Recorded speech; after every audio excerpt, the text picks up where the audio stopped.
PRP plasma therapy విషయానికి వస్తే కనుక చాలామంది చేస్తూ ఉంటారు. బట్ మీకే ఎందుకు ఇంత సక్సెస్ రేట్?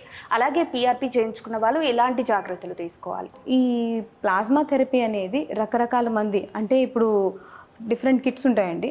సో ఎక్కడన్నా క్వాలిటీ కాంప్రమైజ్ అవ్వకుండా మెయిన్లీ మా సెంటర్లో మేము మెయిన్లీ హై ఎండ్ ప్రోడక్ట్సే వాడతాం, క్వాలిటీ కాంప్రమైజ్ అవ్వకుండా. ఇక్కడ పిఆర్పి కిట్స్ అనేవి చూస్తే 1000 రూపాయల నుంచి 15,000 వరకు కాస్ట్లు ఉంటాయండి. సో రకరకాల పిఆర్పి కిట్లతో రకరకాల జనాలు చేసేస్తూ ఉంటారు. బట్ సక్సెస్ రేట్ అనేది ఎప్పుడు దేని మీద డిపెండ్ అవుతుంది అంటే the quality of PRP.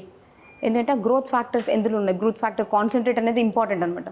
So దాన్ని మేము టెస్ట్ చేసి ల్యాబ్కి పంపించి టెస్ట్ చేసి ఆ క్వాలిటీ ఆఫ్ కిట్నే వాడతాం, అదొకటి. అండ్ రెండోది ఏంటి అంటే బ్లైండ్గా కూడా చేసేస్తారు చాలామంది, తెలియకుండా ఇట్లా తడువుకుని చేసేసి మేము పిఆర్పి చేసామంటారు.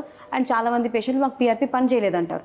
సో ఇట్లా బ్లైండ్గా కాకుండా మేము ప్రిసైజ్గా ఎక్కడైతే అడిగిపోయిందో స్కానింగ్ మెషిన్లో చూసుకుంటూ, సియామ్ అనే మెషిన్లో కంటిన్యూస్ ఫ్లోరోస్కోపీస్లో కొట్టుకుంటూ ఎంత డెప్త్లో వెళ్తుంది, నీడిల్ ఎంత డెప్త్లో వెళ్తుంది, ఇవన్నీ ప్రిసిషన్తో చేసి ఆ తర్వాత వెయిట్ లాస్ అనేది చాలా ఇంపార్టెంట్. ఎందుకంటే మీరు గూగుల్లో కొట్టి చూస్తే ఫస్ట్ లేకపోతే ఏ డాక్టర్ దగ్గరికి వెళ్ళినా మీరు బరువు తగ్గండి అంటారు, మోకాళ్ళ నొప్పులు వచ్చాయి అంటే, అంతేగాని సర్జరీకి వెళ్ళండో లేకపోతే పిఆర్పి థెరపీ చేయించుకోండి అంటారు.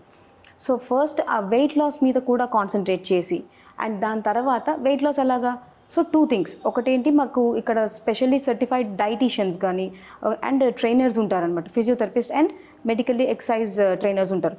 వీళ్ళందరూ కలిస్తే rehabilitation and diet and exercise and physiotherapy ఇవన్నీ కలిస్తేనే దానికి సక్సెస్ రేట్ పెరుగుతుంది. అండ్ ఆల్సో ప్రికాషన్స్ కూడా అతి ఇంపార్టెంట్.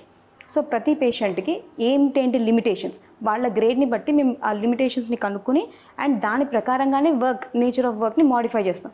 సో వీటన్నిటిని కాన్సన్ట్రేట్ చేయాలి, కానీ ఉత్తి పిఆర్పి ఒక ఇంజెక్షన్ చేసేసి మ్యాజిక్ అవుతుందని మాత్రం ఎక్స్పెక్ట్ చేయాలి.